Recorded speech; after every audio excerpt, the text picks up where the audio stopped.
आप क्या कहना चाह रहे हैं? नहीं मतलब तीनों चैप्टर पढ़ा हाँ हूँ, हाँ, आपको तीनों नहीं आता? मैंने किया नहीं है ना, आते तीनों हैं लेकिन मैंने किए कोई नहीं है। अच्छा, free speed, energy, free energy ये वाली सिर्फ डेफिनेशन है, मुझे भी बहुत समझ नहीं है इनकी। ठीक है। Free energy total portion of energy that is available to do work, ठीक है। तो फ्री एनर्जी को हमने फाइंड कैसे करना होता है? Delta G equals delta H minus T delta S, ठीक है। डेल्टा एच जो है हीट या इंथैल्पी, डेल्टा एस एंट्रोपी। अच्छा, इससे अगर इस इक्वेशन से हमारे पास जो है जी की कोई वैल्यू आती है, if the value is positive reaction is endergonic, ठीक है, अपने अंदर हीट लेगा, मतलब एंडोथर्मिक, है। ठीक है, एंडोथर्मिक। तो मतलब ये स्पॉन्टेनियसली नहीं हो होगा। सकता। अच्छा, जितना मैग्नीट्यूड ज़्यादा है जी का, मतलब उतना Irreversibility ज़्यादा है। जो है वो इरिवर्सिबल में हाँ। जाता जाएगा। और अच्छा, और अगर ये नेगेटिव है तो एक्सरगोनिक या एक्सोथर्मिक। जीरो है तो फिर जीरो इक्विलिब्रियम है तो इक्विलिब्रियम है। अच्छा, स्टैंडर्ड रिएक्शन, अगर हम अपने वो जो रिएक्टेंट्स है ना उनकी अमाउंट कर दें 1 मोल पर लीटर, ठीक है, और स्टैंडर्ड टेम्परेचर प्रेशर हो तो फिर वो जी नॉट आ जाती है, स्टैंडर्ड फ्री ठीक है। एनर्जी। और अगर हम पी एच भी 7 कर दें तो जी नॉट प्राइम आ जाता है, ठीक है। और जी नॉट प्राइम के लिए हम ये वाली इक्वेशन यूज़ करते हैं, समझ। ठीक है, negative R T natural log of equilibrium constant. अच्छा, अब हमें पता है कि अगर इक्विलिब्रियम कांस्टेंट 1 होगा तो जी नॉट जो है वो ज़ीरो हो जाएगा। इक्विलिब्रियम कांस्टेंट अगर 1 से इक्विलिब्रियम कांस्टेंट अगर क्या कहते हैं 1 से बड़ा होगा तो फिर ये नेगेटिव हो जाएगा जी नॉट, और इक्विलिब्रियम कांस्टेंट 1 से छोटा होगा तो फिर ये पॉजिटिव हो जाएगा जी नॉट।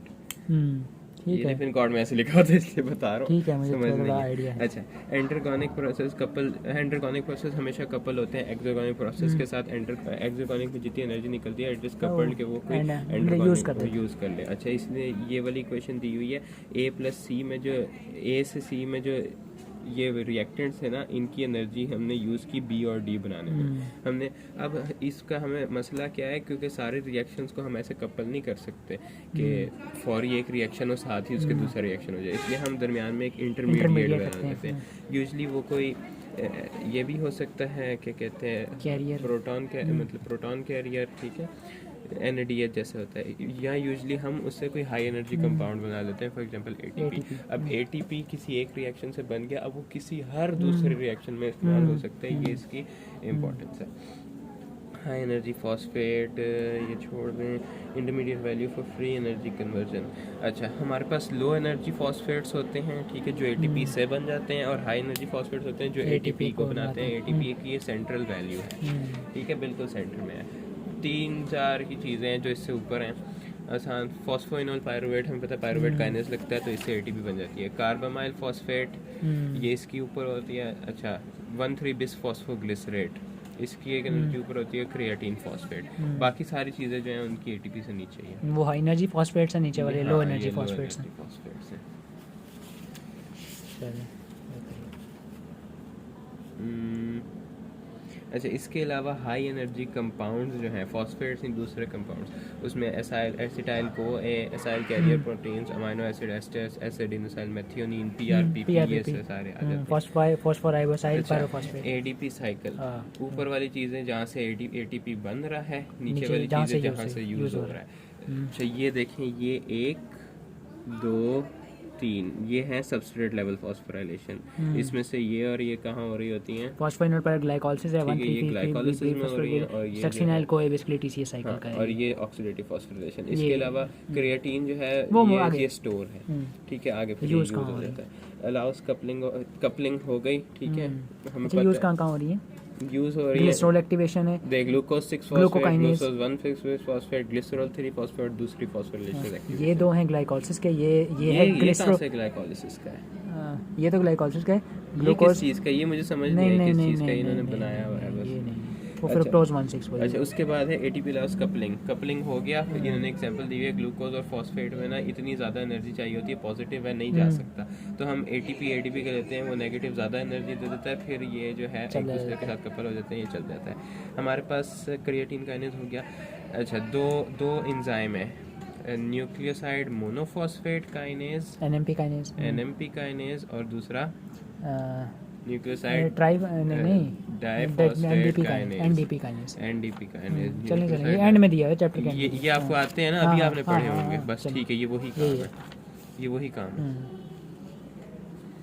अच्छा, इनऑर्गेनिक पायरोफॉस्फेट का क्या है कि फिर कुछ रिएक्शन है जिसमें हम एटीपी को एएमपी में कन्वर्ट कर लेते हैं। पहली चीज़ इससे भी ज़्यादा एनर्जी आती है, और दूसरी चीज़ पायरोफॉस्फेट भी फॉस्फोराइलेट और हाइड्रोलाइज हो जाता है, ठीक है, तो उससे भी मज़ीद एनर्जी आती है, मज़ीद रिएक्शन को इरिवर्सिबल बना देता है। बायोलॉजिकल ऑक्सीडेशन, ये रिडॉक्स पोटेंशियल्स हैं, जितना ज़्यादा नेगेटिव होगा किसी चीज़ का उतना ज़्यादा इलेक्ट्रॉन लूज करेगा, वो जितना पॉजिटिव होगा उतना ज़्यादा गेन करेगा, ठीक है। अब ऊपर वाली चीज़ें नीचे वालों को रिड्यूस कर सकती हैं, एनएडीएच सब चीज़ों को रिड्यूस कर सकता है, सिर्फ हाइड्रोजन को नहीं कर सकता। अच्छा, अब यहाँ पे इन्होंने एंजाइम्स डिस्कस किए हुए हैं, उनमें हमारे पास सबसे पहले ऑक्सीडेजेस। ऑक्सीडेजेस वो एंजाइम है जो ऑक्सीजन को यूज़ करते हैं एज इलेक्ट्रॉन या हाइड्रोजन एक्सेप्टर, ठीक है। उसमें हमारे पास एग्जांपल है साइटोक्रोम ऑक्सीडेज, ये हमारे पास आगे आ जाएगा। ये हीम प्रोटीन है, हीम A3 कॉपर, ये सारी चीज़ें इसमें चाहिए होती हैं। फाइनल, अच्छा, इसके इनहिबिटर दिए हुए वो भी आगे आ जाएंगे। अच्छा, कह रहे हैं कि साइटोक्रोम ऑक्सीडेज के अलावा बाकी जो ऑक्सीडेजेस हैं वो फ्लेवोप्रोटीन्स होती हैं, उसमें एफएडी वगैरह होता है, ठीक है, एफएमएन या एफएडी। तो उनमें कौन कौन सी हैं? एल अमाइनो एसिड ऑक्सीडेज, ठीक है, ये आपने पढ़ा होगा। ज़ैंथीन ऑक्सीडेज, ये भी पढ़ लिया होगा। और एल्डिहाइड डिहाइड्रोजिनेज, ठीक है। इसमें ज़ैंथीन ऑक्सीडेज मोलिब्डेनम कंटेनिंग है, और एल्डिहाइड डिहाइड्रोजिनेज मोलिब्डेनम भी है और आयरन कंटेनिंग भी है। ये उसमें पढ़ा था मैंने, अल्कोहल इंड्यूस्ड क्या था, लीवर डिजीज़, अल्कोहल इंड्यूस्ड जो सिरोसिस थी, क्या थी सिरोसिस थी, क्या थी, एक अल्कोहल इंड्यूस्ड थी, एक गॉल इंड्यूस्ड थी, जो भी थी अल्कोहल इंड्यूस्ड में ये एंजाइम था। ये ना NADH बना देता होता है ज़्यादा, डिहाइड्रोजिनेज है, तो फिर एडक्ट बन जाते होते हैं NADH की ज़्यादा प्रोडक्शन से। DNA एडक्ट के प्रोटीन एडक्ट नहीं पड़ेगा, एडक्ट बन जाते हैं, एडक्ट बनते हैवी एडक्ट शायद क्या होता है, लेकिन ये ATP भी ज़्यादा दे देता है और NADH बहुत ज़्यादा दे देता है, ये वाला तो NADH से वो फैटी एसिड सिंथेसिस की तरफ नहीं चला जाता लिवर में,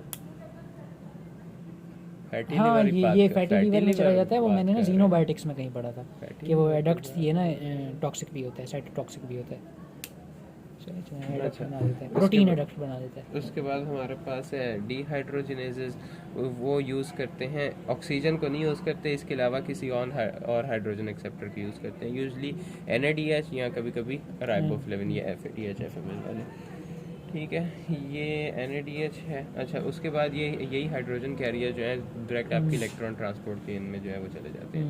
एंड डिहाइड्रोजिनेज में निकोटिनामाइड कोएंजाइम्स हैं, NAD वाले, ये वाला रिएक्शन है इनका, ठीक है, आपको पता है। ये कोएंजाइम है, ये जुड़ भी सकता है, बाहर भी जा सकता है, ठीक है। FAD थोड़ा टाइटली बाउंड है। अच्छा, दो एटम ये आपको पता है। तो NAD लिंक्ड डिहाइड्रोजिनेजेस, NAD, अच्छा ये है NADH वाले, ठीक है, ये यूजुअली एनर्जी प्रोडक्शन में। जो NADP लिंक्ड डिहाइड्रोजिनेज है बायोसिंथेटिक रिएक्शन में यूज होते हैं, FAD सिंथेसिस और स्टेरॉइड, नहीं FAD सिंथेसिस नहीं, sorry, steroid fatty acid synthesis, steroid synthesis, bile acid में भी ना, हां, बाइल एसिड में, कोलेस्ट्रॉल सिंथेसिस, बाइल एसिड में भी, ठीक है, ठीक है, कोलेस्ट्रॉल सिंथेसिस। अच्छा, दूसरे FAD लिंक्ड जो हैं उनमें वो FAD लिंक, अच्छा, अब FAD लिंक की ख़ास बात ये है कि ये डायरेक्ट जो हैं आपके कोएंजाइम Q को या जो है वो दे रहे होते हैं। इसमें क्या है, हमारे पास ग्लिसरॉल 3 फॉस्फेट डिहाइड्रोजिनेज होता है, डायरेक्ट FAD के पास से डायरेक्ट Q के पास चला गया। इससे एसाइल कोए में जो FADH निकल रहा होता है, electron transferring flavoprotein, sulphur protein के थ्रू डायरेक्ट यहाँ चला गया, इसलिए इसका एक ATP कम हो जाता है। हाँ जी। अच्छा, इसी तरह फ्यूमारेट में, सक्सीनेट से फ्यूमारेट जब जाता है तो ये FAD कॉम्प्लेक्स 2 के थ्रू ये डायरेक्ट Q के पास चला गया, ये कॉम्प्लेक्स 1 से निकल बाईपास कर दिया। तो ये वाले सारे एंजाइम्स जो हैं वो ये उन्होंने दिए हुए, dehydrogen succinate dehydrogenase, acyl CoA dehydrogen, mitochondrial glycerol diphosphate dehydrogenase, transfer directly from substrate to respiratory chain. अच्छा, इसके अलावा FAD का एक और रोल है कि डाईहाइड्रोलिपोइल डिहाइड्रोजिनेज एंजाइम है जो रिड्यूस लिपोइक एसिड को वापस ऑक्सीडाइज कर देता है, लाइपोएट, ठीक है। इसका रोल कहाँ होता है? ठीक है, ये कहाँ होता है? 3 एंजाइम होते हैं, मजीद बोले 3 एंजाइम के नाम। ओए वो रासायनिक वाले नाम। अच्छा, G3BDH, ठीक है कहाँ से वो +5 है, छोड़ दे पीडीएच तो मान ले। पीडीएच मुझे अब ये बोला ना मैंने नहीं छोड़ना किसी वक्त के साथ साथ। अच्छा, इसके अलावा ATF जो है electron transferring flap protein, protein, अब ये हाँ। वो हमने देखा कहाँ आ रही थी, आयरन सल्फर प्रोटीन को दे रही थी FADH से लेके, ठीक है, intermediate carrier of electron between acyl को डिहाइड्रोजनेज सेपरेट से डायरेक्ट जाना होता है, दरमियान में ये होती है। अच्छा, साइटोक्रोम्स में आल्सो भी रिगार्डेड डिहाइड्रोजनेज। अच्छा, ये साइटोक्रोम ऑक्सीडेज के अलावा बाकी जो सारे साइटोक्रोम्स है वो they are dehydrogenase. Cytochrome B, C1C, oxidase A3 था, वो AA3 या साइटोक्रोम ऑक्सीडेज एक ही बात है। अच्छा, इसके बाद है आपके पास हाइड्रोपेरोक्सीडेज, यहाँ इसमें हमारे पास पेरोक्सीडेज होता है और कैटलेज होता है। मुझे कुछ दें, मैं आपको अभी ऑक्सीजन है, इसी पे पढ़ना चाहिए, मैं आगे चिपका लिया करूँगा, मुझे पहले याद क्यों नहीं आया। ऑक्सीजन ये क्या होता है? ये होता है oxygen radical, super oxide radical, super oxide. अच्छा, ये क्या होता है? H2O2, ये मैंने अभी पता नहीं कहाँ पढ़ा है। उससे आगे क्या होता है? ये वाटर, हाइड्रोक्सिल रेडिकल, फिर वाटर, H2O। अच्छा, सबको याद करने का बहुत आसान तरीका, जो हमारे पास सुपर ऑक्साइड डिसम्यूटेज है ना, आपने इधर लगाना है और साथ वाले दो बना देने हैं। जो आपके पास कैटलेज है वो आपने इधर लगाना है और एंड वाले दो बना देने हैं, ठीक है। मुझे कभी याद नहीं होते थे। जो आपके पास पर ऑक्सीडेज है ना, वो आपने इधर लगाना है और एंड वाला बना देना है। अच्छा, ये दूसरी चीज़ क्या बनेगी, इसके साथ कोई और एक सबस्ट्रेट होता है जिसको ये रिड्यूस कर, जिसको ये ना ऑक्सीडाइज कर। अब अगर ग्लूटाथायोन पर ऑक्सीडेज है तो वो ग्लूटाथायोन कर देगा, विटामिन E है तो विटामिन E हो जाएगा, C है तो वो हो जाएगा, एस्कॉर्बेट है तो डिहाइड्रो एस्कॉर्बेट बन जाएगा, ठीक है, बेहतरीन। तो ये 3 एंजाइम आपने याद रखने, ये सारे इस मेटाबॉलिज्म में। देखें, सुपर ऑक्साइड डिसम्यूटेज ये बहुत खतरनाक चीज़ है, ये पता है, ठीक है। इसको ये कम खतरनाक चीज़ है और इसको फौरी तौर पे फिर कैटलेज आके तोड़ देता है। अच्छा, कैटलेज के एक एक्शन ये है और एक एक्शन इसका पेरोक्सीडेज वाला भी है। अच्छा, सेम मतलब इसके 2 एक्शन है, एक ये वाला एक ये वाला, ठीक है। ये आपका आ गया पेरोक्सीडेज, एग्जांपल उन्होंने दी हुई है ग्लूटाथायोन पेरोक्सीडेज, ठीक है, सेलेनियम। अच्छा, हाँ, सेलेनियम वाला। इसके बाद फिर catalase hemoprotein contain 4 heme groups peroxidase चाहिए, इसके नेक्स्ट पेरोक्सीडेज और फिर ये दूसरा रिएक्शन इसका ये वाला है। मुझे ऐसे रिएक्शन कभी याद नहीं हुए, इसलिए मैंने हमेशा ये याद किया है। ये थैंक्स टू लिपिनकॉट है वैसे। हाँ, ये मैंने पढ़ा हुआ, ये है ना वो ग्लूकोज 6 फॉस्फेट G6PD डेफिशिएंसी में दिया हुआ है, ये मैंने। अच्छा, फिर है आपके पास ऑक्सीजनेजेस, ये ऑक्सीजन एटम को उठा के किसी में मतलब इनकॉर्पोरेट करते हैं। डाईऑक्सीजनेजेस ने पूरा ऑक्सीजन मॉलिक्यूल इनकॉर्पोरेट करना है। क्या आपको नाम आते हैं? होमोजेंटिसेट, डाईऑक्सीजनेज, ट्रिप्टोफैन पाइरोलेज, ठीक है, मैंने पता नहीं कहाँ पढ़े, ठीक है। और यहाँ ट्रिप्टोफैन डाईऑक्सीजनेज भी इसको कहते हैं। इसके अलावा 3 हाइड्रोक्सी एंथ्राइलेट डाईऑक्सीजनेज, शायद आपने ना पढ़े हो, ये अमाइनो एसिड्स हैं, ये पता नहीं कहाँ पढ़े थे, ये तीनों अमाइनो एसिड्स हैं। हाँ, ठीक है, पढ़े नहीं अभी देखेंगे तो फिर ये आपने देख लेना है। अच्छा, फिर आपके पास मोनो ऑक्सीजनेज होते हैं, ये P450 सिस्टम है ना, P450 सिस्टम। इसमें उन्होंने दिया हुआ है कि क्लासेस होती हैं। ये अब आप देखें, ये है क्लास 1 NADPH से लिया, FADH2 ये इस एंजाइम का पार्ट है, FADH2, फिर आगे आयरन सल्फर प्रोटीन और वहाँ से इलेक्ट्रॉन आगे इनमें चले गए। अच्छा, ये जो क्लास 1 है ये इसकी माइक्रोसोमल फॉर्म है या माइटोकॉन्ड्रियल फॉर्म है? 2 फॉर्म है ना। हाँ, क्लास 1 क्लास 2 आराम से मैं बता सकता हूँ। तो आप बताएं ना। नहीं आप ही बताएं। नहीं, मुझे यहाँ पे नहीं लिखा हुआ, नहीं लिखा हुआ, चलें आगे चलें। P450 सिस्टम उधर उसमें दिया हुआ है, HMP शंट में दिया हुआ है। वो एक माइक्रोसोमल है, एक माइटोकॉन्ड्रियल है। उसमें क्लासेस दी हुई हैं कि क्लास 1 ये है, क्लास 2 ये है, हार्पर में दी हुई थी, क्योंकि दोनों ही हाइड्रोक्सिलेशन कर रहे हैं। अच्छा, एक में FADH2 यूज होता है, एक में नहीं होता, इतना तो मुझे नहीं, दोनों में FAD है, एक में आयरन सल्फर की जगह जो है वो FMN आ जाता है। अच्छा, ठीक है, ये आयरन सल्फर की जगह ये FMN आ गया, फिर आगे P450 को दे दिया इसमें। हाँ, देखें, क्लास 1 माइटोकॉन्ड्रियल है, क्लास 2 माइक्रोसोमल है, ये इसमें क्लास 1 माइटोकॉन्ड्रियल है, क्लास 2 माइक्रोसोमल है, माइटोकॉन्ड्रियल, और ये है वो उसमें नहीं है, इसी में होगा कहीं, फिर ये ना कहीं आगे इधर मेरे ख्याल से। अच्छा, ये ज़ीनोबायोटिक्स में आप देख लें, ज़ीनोबायोटिक्स में P450 सिस्टम है, इसमें ज़ीनोबायोटिक्स में है ना, उन्होंने वो इसी का दिया हुआ है, हवाला दिया हुआ है। फिर कैटजन देखें, क्या मुझे क्यों कैटजन दिखवा रहे हैं, कैटजन से ये है ना ये आ गया साइटोक्रोम P450 ये माइटोकॉन्ड्रियल सिस्टम किधर है भाई? इसमें नहीं था, मुझे अच्छी तरह याद है। इसमें नहीं है मुझे, ये तो मुझे पता है। नहीं छोड़ दे, नहीं होगा। मैं दिए हुए हैं इधर, मगर वो नहीं बताया हुआ कि क्लास 1 ये है, क्लास 2 ये है। अच्छा, फिर एक तीसरी चीज़ है जिसमें B5 दरमियान में आ जाता है। Liver microsomal cytochrome P450 does not require iron Fe2S2। Fe2S2 किसमें नहीं होता? जिसमें नहीं होता वो माइक्रोसोमल है। ये फिगर के नीचे लिखा हुआ है, liver microsomal cytochrome does not require Fe2S2। Microsomal class 2 है, वही मैं कह रहा था। देखें इस तरह ज़िया साहब MCQs बनाते हैं। फजूल। नहीं, ये शरीयत नहीं है, MCQs नहीं आते, वरना मैंने अच्छा, साइटोक्रोम B5, अब इसमें क्या होता है, ये NADH से, अच्छा ये यहाँ पे NADPH होता है, NADH से B5 रिडक्टेज लेता है, वही FAD कंटेनिंग एंजाइम है। अच्छा, ये NADH यूज़ करता है, P नहीं यूज़ करता है। अच्छा ठीक है, B5 को दे देता है। अब B5 फिर P450 को देता है। अच्छा ठीक है, ये दरमियान में ये स्टेप आ गए। ठीक है, ये हमने जो पढ़ा था वो वही था, ये क्लास 2 वाला। ठीक है, अब B5 एक्स्ट्रा। ठीक है, अब ये क्लास 2 से भी ये B5 रिडक्टेज ये इधर इस तरह भी चलता है। अच्छा, ये P450 ये भी 2 वाले, ये 2 वाला, ये वाला स्टेप जो है ये 2 वाला है। ठीक है, दोनों 2 है, FAD FMN ये। अब ये दरमियान में एक इंटरमीडिएट आ जाता है B5 के थ्रू। अच्छा, B5 फैटी एसिड डीसैचुरेशन में भी काम करता है। अच्छा, फिर सुपर ऑक्साइड डिसम्यूटेज ये हो गया है। अच्छा, आगे है आपके पास, नहीं ठीक है, स्पीड 12 मिनट रह गए ना, इस चैप्टर को टाइम लगना है। ये आप खुद देख लेंगे कि कौन सी जगह कौन सा एंजाइम पड़ा है। ठीक है, कोई आपने इसमें वो नहीं बनाई?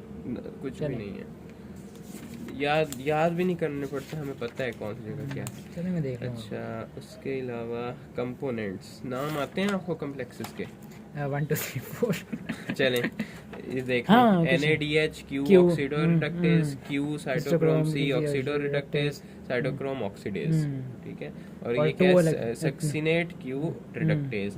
अच्छा, इसको NADH डिहाइड्रोजिनेज भी कहते हैं, इसको सक्सिनेट डिहाइड्रोजिनेज भी कहते हैं, इसको कहते हैं साइटोक्रोम BC1 और ये साइटोक्रोम AA3।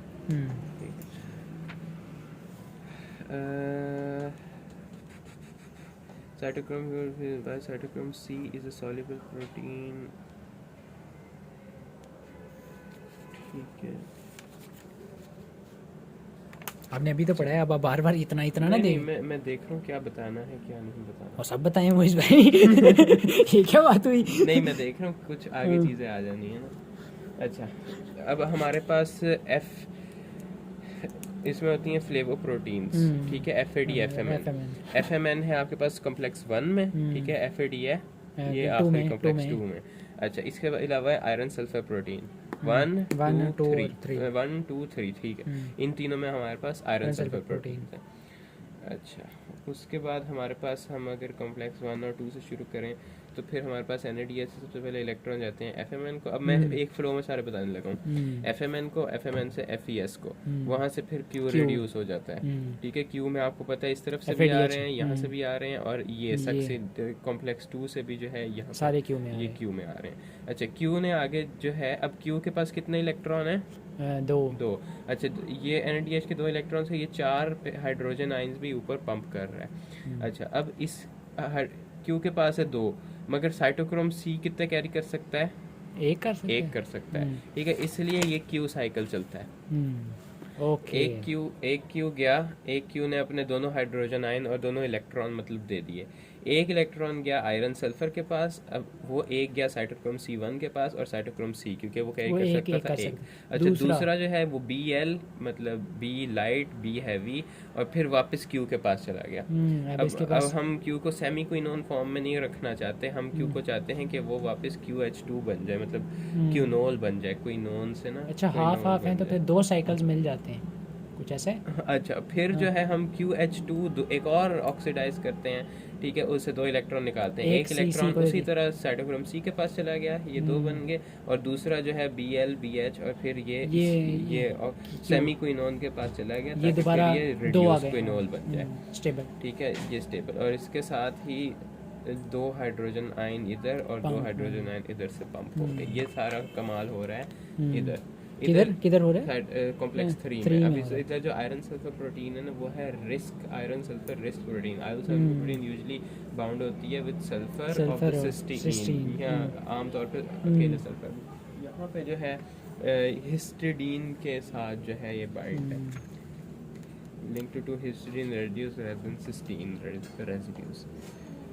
अच्छा, उसके बाद ये सारा हो गया। अच्छा, इसकी इक्वेशंस आपको देख लेंगे, ये मैं नहीं बता रहा। ठीक है, टेक्स्ट बता दिया ना। टेक्स्ट मैंने ऑलमोस्ट सारा बता दिया। अच्छा, अब ये यहाँ से 3 से गया साइटोक्रोम C1 के पास। अच्छा, इस साइटोक्रोम C से गया हीम A, इस तरह चलता है, कॉपर A, फिर हीम A, फिर हीम A3। हीम A3 के साथ ही कॉपर B लगा होता है, उससे हो के ये ऑक्सीजन बाउंड होती है विद हीम A3। अब ऑक्सीजन को कितने चाहिए? अगर ऑक्सीजन का पूरा एक मॉलिक्यूल है उसको 4 इलेक्ट्रॉन और 4 हाइड्रोजन आयन चाहिए। तो ये तब तक ऑक्सीजन हीम A3 के साथ बाउंड रहता है जब तक 4 आ नहीं जाते। अगर दरमियान में कहीं रिलीज हो जाता तो क्या बन जाते हैं? रिएक्टिव ऑक्सीजन स्पीशीज या फ्री रेडिकल्स बन जाते हैं। अच्छा, अब ये जब करता है तो ये कर रहा है सिर्फ 2 पंप कर रहा है। अच्छा, ये 2 कर रहा है फॉर 1 पेयर। ठीक है, आपने ये इधर नहीं देखना कि ये 4 हो गए फॉर 1, ये इधर 4 ये दिए हुए हैं, 4 साइटोक्रोम C से दिए हुए हैं। अगर ये जब 2 होते हैं तो फिर ये 2 को ही पंप करता है। हाँ, ठीक है, ये डबल पेयर के लिए हम एक पेयर ऑफ इलेक्ट्रॉन के लिए देख रहे हैं। इधर 2 इलेक्ट्रॉन इधर से निकले थे तो ये सारे पेयर के लिए, ये 2 के लिए चल रहे हैं। इधर 4 हमें इसलिए करने पड़े क्योंकि ऑक्सीजन के 2 हाँ, वो मॉलिक्यूल ठीक है, क्योंकि ये ऐसे ही है। अच्छा, फिर कीमियोस्मोटिक थ्योरी ये है कि अच्छा, इसको मिचेल थ्योरी कहते हैं। ये लिपिनकॉर्ट में लिखा हुआ है, कहीं सवाल ना आ जाए मिचेल थ्योरी डिफाइन करें। ठीक है, ये आपने ये बड़ा सेवर आपने मारा है। ये मिचेल हाइपोथेसिस ना, ये कीमियोस्मोटिक थ्योरी को कह रहे हैं, कीमियोस्मोटिक थ्योरी। ये 5 नंबर का सवाल अगर आ जाता आज के दिन से पहले। अच्छा, मैं अभी ये देख रहा हूँ पीटर मिचेल का नाम इधर लिखा हुआ है, मगर इसको कहते हैं कि ये मिचेल थ्योरी है, मिचेल हाइपोथेसिस। सही है। ठीक है, मगर वो ना उधर बड़ा प्रोमिनेंट करके लिखा हुआ है, पीछे है पीछे मिचेल हाइपोथेसिस। चलिए, आपने इसकी फिगरें देखी हैं? फिगर में कोई खास बात नहीं देखनी है। अच्छा, फिर मिचेल हाइपोथेसिस क्या है कि हमारे पास ये 2 प्रोसेसेस कपल्ड हैं, ऑक्सीडेटिव और फॉस्फोराइलेशन। आगे चलें। ठीक है, ये हाइड्रोजन किसके थ्रू अब कपल्ड है? यूजुअली तमाम प्रोसेसेस कपल्ड होते हैं थ्रू एटीपी। ये कपल्ड है through the hydrogen ion gradient. अच्छा, अब हाइड्रोजन आयन ग्रेडियंट जो है, अब hydrogen ion through the ATP synthase ये वाला एंजाइम है, इसके F0 यूनिट से गुजरता है। F0 में F0 यूनिट में जो है हमारे पास होता है C एक प्रोटीन, C रिंग है, ये बनी हुई है C रिंग। C रिंग इधर नहीं बताई हुई चूँकि उसमें नाम लिखा हुआ था C रिंग का, इसलिए मैं बता रहा हूँ। C रिंग के थ्रू गुजरती है तो C रिंग रोटेट करती है, इसके साथ ये भी रोटेट करता है। अच्छा, जब ये रोटेट करता है तो फिर ATP इस पे जो बाउंड होती है वो निकल जाती है और एक ADP प्लस PI आके अटैच हो जाती है, फिर ATP बन जाएगा। अच्छा, एक साइकिल पूरा चलेगा तो 3 ATP बनेंगे। अच्छा, ये ठीक है, ये भी उसमें इधर भी लिखा हुआ है 3 ATP मॉलिक्यूल्स जनरेटेड पर रेवोल्यूशन। कर दिया ना आप वाला काम, इधर भी लिखा हुआ है मगर उधर चूंकि टेक्स्ट में लिखा हुआ था तो मैंने कहा। अच्छा, और एक NADH के पेयर से कितने इलेक्ट्रॉन पंप होते हैं? 10 इलेक्ट्रॉन।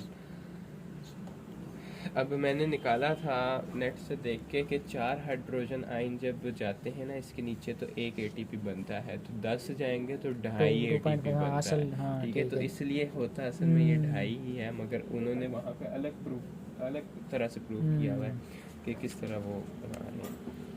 अच्छा, इसको कहते हैं बाइंडिंग चेंज मैकेनिज्म, वो जो ADP API आके लगे और ATP निकल। अच्छा, फिर सबस्ट्रेट फॉस्फोरिलेशन की हुई है, हमें करने की जरूरत नहीं। अच्छा, फिर है आपके पास ऑक्सीडेटिव फॉस्फोरिलेशन, इसमें PO रेशो उसमें भी दी हुई है, इसमें भी दी हुई है। PO रेशो होता है कि कितने मोल ऑफ ATP बने पर 0.5 मोल ऑफ ऑक्सीजन, मतलब एक कितने फॉस्फोरिलेशन हुई पर molecule of oxygen, PO ratio. ठीक है, उसमें 3:1 है, इसमें 2.5 है, 2.5:1। फॉर NAD और और FAD के लिए 1.5 है और वहाँ 2 है। उधर 2:1 दी हुई है। वालेकुम। अच्छा रेस्पिरेटरी कंट्रोल के ADP ATP टाइटली कपल्ड हैं और इसको कंट्रोल कौन कर रहा होता है? 5 चीज़ें हैं, मगर यूजली ADP की जो कंसंट्रेशन है ना वो कंट्रोल कर रही होती है। अच्छा कुछ अब दूसरी स्टेट्स हैं जिसमें ADP और सबस्ट्रेट दोनों कंट्रोल कर रहे होते हैं। सिर्फ सबस्ट्रेट कंट्रोल कर रहा होता है, या capacity of the chain itself उसको कंट्रोल कर रहे होते हैं, मतलब सारी सैचुरेट हो गए हैं, मजीद आगे नहीं चल अच्छा, रहा, ये या ऑक्सीजन अवेलेबिलिटी। अच्छा स्टेट 3 और स्टेट 5 कब आते हैं? जब एक्सरसाइज बहुत ज़्यादा कर रहे हो तो ऑक्सीजन अवेलेबिलिटी कम हो सकती है, या फिर बहुत ज़्यादा ATP चाहिए होता है तो सैचुरेट हो सकते हैं। सब्सट्रेट अच्छा ATP की कुछ एनर्जी जो है ये सारी ऑक्सीडेटिव फॉस्फोरिलेशन की कुछ एनर्जी ATP में जाती है, कुछ फ्री भी बच जाती है, मगर वो वेस्ट नहीं होती, वो हीट प्रोडक्शन के लिए यूज़ होती है। ठीक है, यहाँ पे जो है उन्होंने बताया भी हुआ है कि कितनी एनर्जी जो है पीछे करने 3 चैप्टर पीछे ये है, कितनी एनर्जी जो है वो लगती है। पीछे इधर ये कह रहे हैं ट्रांसपोर्ट ऑफ पेयर इलेक्ट्रॉन में इतनी एनर्जी निकलती है, this is more than enough कि 3 ATP बन जाएं। जो कि ठीक है, इधर भी बात ठीक कर रहे हैं, 21 चाहिए और 52 बन रही है। इसने साबित कर दिया कि 3 चाहिए। अच्छा तो इसलिए ये 3:1 की PO रेशो दे रहा है। चलिए अब मान लेते हैं, इस तरह अब उसने बता दिया तो अब ना मानना पड़ेगा। ठीक अब है रिएक्शन जो है अभी आगे आ रहे हैं कि ट्रांसपोर्ट रिएक्शंस में जो है वो यूज़ हो रही है। अभी हम देखें हाइड्रोजन से कैसे ट्रांसपोर्ट हो रही है। चलें अच्छा फिर हमारे पास है पॉइजन्स कर लेंगे। हाँ करिए, मैं नाम ही बताने हैं आप। मैकेनिज्म किसी का दिया हुआ है तो बता दें। एक्शन छोड़ दिए मैकेनिज्म कोई, या फॉस्फेट को किसी ने पकड़ लिया हो नहीं मैकेनिज्म है ओलिगोमाइसिन का दिया हुआ, उसमें वो ये तो बताएं, उसमें कुछ भी है तो बताएं, वो इसमें दिया ड्रग्स इसकी सारी बताएं। ओलिगोमाइसिन एक्चुअली ATP सिंथेज को रोकता है, तो ये क्या करता है जाके सी पे बाइंड करता है F0 पे, F0 उसकी सी डोमेन के F0 पे जो होल कहता हूँ चैनल है ना H पॉजिटिव का, उसको जाके ब्लॉक कर देता है ताकि H पॉजिटिव दोबारा एंटर ना हो सके। तो H पॉजिटिव की कंसंट्रेशन बहुत बढ़ जाएगी, इंटरमेम्ब्रेनल स्पेस से जो पंप है वो मजीद पंप नहीं कर सकेगा, इसलिए सारी ऑक्सीडेटिव फॉस्फोराइलेशन रुक जाएगी। दूसरा इन्होंने अनकपलर्स का मैकेनिज्म बताया हुआ है। एक्स्ट्रा कुछ भी है तो बता दें, कुछ नहीं होता अनकपलर्स का वैसे आपको अनकपलर का पता है मैकेनिज्म क्या है? होल प्रोवाइड करना, मतलब चैनल प्रोवाइड करना है उन्होंने, और हाइड्रोजन जो ग्रेडियंट है उसको डिसिपेट कर देना है, यही बताया हुआ है दोनों जगह। इन थर्मोजेन का एक एक्स्ट्रा बताया हुआ है UCP। अच्छा जी अच्छा, और कुछ है वो यूज करती है मींस का पता लग गया था और बस और डाइनाइट्रोफिनोल जो है वो आपका अनकपलर है, वो तो इधर भी था 2,4 डाइनाइट्रोफिनोल। ये क्या है? रुक जाए आ रहा हूँ, उधर भी आ जाऊँगा। Selective permeability. अच्छा अब इनर माइटोकॉन्ड्रियल मेम्ब्रेन जो है selectively permeable, oxygen water carbon dioxide ammonia ये तो फ्रीली गुजर सकते हैं। ठीक है, मोनोकार्बोक्सिलिक एसिड्स भी फ्रीली गुजर सकते हैं, जैसे एसीटोएसीटेट और एसिटिक एसिड। सिट्रेट भी गुजर जाता है। ठीक है, नहीं सिट्रेट गुजर जाता है, ट्रांसपोर्टर है, फ्रीली डिफ्यूज नहीं करते, ये डिफ्यूजन वाले हैं। अच्छा लॉन्ग चेन फैटी एसिड कैसे गुजरते हैं? कार्निटीन शटल से। अच्छा उसके बाद अब हमारे पास जो फॉस्फेट, ये अब आपने इसको देख के कंफ्यूज नहीं होना, दिस इज इनऑर्गेनिक फॉस्फेट। ठीक है, इनऑर्गेनिक फॉस्फेट थ्रू हाइड्रोक्साइड ये जो है इसकी ट्रांसपोर्ट होती है। इधर ये लिखा हुआ है वेयर इज, वो कहता है कि हाइड्रोजन के साथ होती है। अब किताब ले आऊँ याद है। Importer co-transport inorganic phosphate and hydrogen from cytosol into the matrix. ठीक है, सिम्पोर्टर। अच्छा ये सही सिम्पोर्टर है, PIH सिम्पोर्टर। हाँ। अच्छा और ये PIOH एंटीपोर्टर बता रहे हैं। हाँ ये एंटीपोर्टर बता रहे हैं। ठीक है, ये सिम्पोर्टर ही है, सिम्पोर्टर ही है। अब हमारे लिए symporter. Inorganic phosphates penetrate readily in exchange for this. ठीक है, OH और H ऑपोजिट ही होते हैं। इधर ना H पॉजिटिव और ये लिख लें सिम्पोर्टर हो। अच्छा उसके बाद यही एसिड है पूरा डायरेक्ट पायरोवेट जाता है विद हाइड्रोजन आयन, ठीक है, ये उसके एंसिलरी रिएक्शन है, हाइड्रोजन विद द पायरोवेट। अच्छा एंसिलरी इसी को कहते हैं, ये कहते हैं। अच्छा अब इनऑर्गेनिक फॉस्फेट, सेकेंडरी जो ट्रांसपोर्ट हाँ है। जी, इनऑर्गेनिक फॉस्फेट फॉर मैलेट जाता है, मैलेट सिट्रेट के थ्रू जाता है, मैलेट अल्फा कीटोग्लूटारेट के भी लेके जाता है। अच्छा एडीपी और एटीपी की को ट्रांसपोर्ट होती है, मतलब एंटीपोर्ट होती है, और एट्रैक्टिलोसाइड जो है वो इसको इनहिबिट करता है। अच्छा इसके अलावा हाइड्रोजन सोडियम काउंटर ट्रांसपोर्ट है, हाइड्रोजन अंदर जाएगा, सोडियम बाहर निकलेगा। हाइड्रोजन, अच्छा कैल्शियम NH है ना, sodium hydrogen, calcium hydrogen same porter है, ठीक है, को ट्रांसपोर्टर है, और कैल्शियम सोडियम एंटीपोर्टर है, कैल्शियम बाहर जाएगा, सोडियम अंदर आएगा, ठीक है, ये लिखे हुए हैं वो, ये मुझे पता है। NH हो गया और कैल्शियम के साथ इंपॉर्टर है। आइनोफोर्स वही लिपोफिलिक मॉलिक्यूल जो होल प्रोड्यूस करते हैं। अच्छा ये अनकपलर है, सारे अनकपलर नहीं है यूजली, जरूरी नहीं कि सारे हाइड्रोजन आइंस को दें। वेलिनोमाइसिन वो है जो पोटेशियम का अनकपल कर देता है, ठीक है। अच्छा उस पोटेशियम का पोर क्रिएट कर देता है।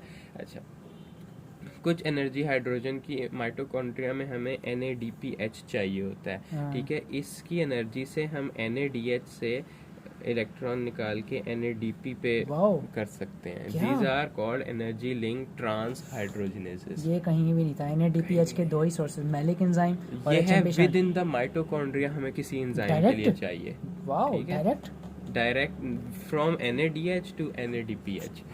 माइटोकॉन्ड्रिया खुद ये बना लेता है, तो कमाल है। और माइटोकॉन्ड्रिया में कौन सा एंजाइम है? ग्लूटामेट डिहाइड्रोजिनेज एंजाइम है। वो जब याद रखो, अगर वो उल्टा चलता है जब, तो उसको NADPH चाहिए होता है ना। वाओ, इतना ऑक्सीडेटिव स्ट्रेस, इतनी डिजीजेज है हमारे पास, सिर्फ ये होना चाहिए NADH से हम NADPH बनाएं। चलें। अच्छा फिर उसके बाद क्या है? मगर ये NADPH बाहर नहीं निकल सकता, वहीं यूज हो जाएगा। Oxidation of extra mitochondrial NAD। अच्छा अब शटल आ गई है, क्योंकि एक्स्ट्रा माइटोकॉन्ड्रियल NADH अंदर नहीं जा सकता। जिसको फॉस्फेट शटल देख लेंगे, आती है आगे, और मैलेट शटल भी आती है। छोड़ दे, दोनों ही छोड़ दें आप। ये ज़करिया को मैंने दोनों ज़करिया सेम जो है वो उधर भी लिखी है, ज़करिया को मैंने कराई है दोनों, डायग्राम भी बनी हुई है। अच्छा आयन ट्रांसपोर्ट भी लिंक्ड विद वो है पंप, प्रोटॉन पंप, ठीक है, ये भी हमने देख लिया। क्रिएटिन फॉस्फेट शटल ये भी हो गए। नहीं ये करा दें, क्रिएटिन फॉस्फेट मैंने नहीं देखी। क्रिएटिन फॉस्फेट ये है कि फॉरन जैसी एटीपी बाहर निकलता है ना, उधर से क्रिएटिन आती है, CKM माइटोकॉन्ड्रियल क्रिएटिन काइनेज है, वो फॉरन एटीपी को ADP बनाता है, उसको वापस अंदर भेज देता है ताकि मजीद ATP आ जाए। ये क्रिएटिन काइनेज बाहर जाके मजीद बाहर जितना भी ATP चाहिए ना वो बना देती है। इसकी अब एक A फॉर्म है जो ATP बना रही है सिर्फ, ठीक है, एक G फॉर्म है ग्लाइकोलिसिस के साथ जो सिर्फ क्रिएटिन फॉस्फेट बना रही है इस तरह, और एक C साइटोसोलिक फॉर्म है जो दोनों बना रही है, आप ऊपर नीचे कर रही है। अच्छा ये इधर नहीं लिखा हुआ, ये इधर से देख के बता रहा हूँ मैं। क्लिनिकल एस्पेक्ट्स उधर से आ जाए, वो बराबर ही है क्या अलग अलग है?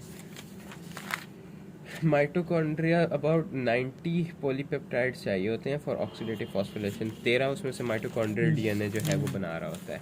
अच्छा इसमें अगर मसला आएगा तो वो चीज़, तो वो ऑर्गन्स जहाँ पे ज़्यादा माइटोकॉन्ड्रिया यूज़ है तो वो ख़राब होंगे। कौन? Brain, nerves, retina, skeleton, heart, energy वाले, सीजर्स, न्यूरोपैथी, रेटिनोपैथी या ब्लाइंडनेस, स्केलेटल और कार्डियोमायोपैथी, और लैक्टिक एसिडोसिस जरूरी है, ठीक है। लैक्टिक एसिडोसिस और clinical method seizures, ophthalmoplegia, muscle weakness, cardiomyopathy, ठीक है। अब ये सारी डिजीजेज हैं, इनको आप रट्टा मारेंगे ऑफ कोर्स, ठीक है। ये आएंगे कैसे सिम्टम्स दिए हुए हैं, सारे हैं, आपने तो पढ़ी ही है ना, बताएंगे।